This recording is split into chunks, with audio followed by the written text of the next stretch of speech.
নিজের দুঃখের কথাও কাউকে বললেন না, সুখের কথাও কাউকে বললেন না। কথাটা একটু শুনতে আপনার কাছে অন্যরকম লাগলেও একটু ভিতরে গেলে আপনি নিজেই বুঝতে পারবেন।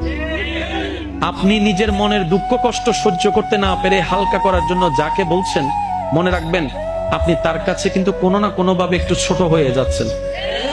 এমনও হতে পারে আপনার দুঃখের সে কথাগুলা আপনার সামনে অভিনয় করে যে আপনাকে বুঝ দিয়েছে, সে পিছনে আপনার সেই দুঃখের কথা নিয়ে হাসি ঠাট্টা করতেও দ্বিধাবোধ করে না, এমন অনেক মানুষ আছে।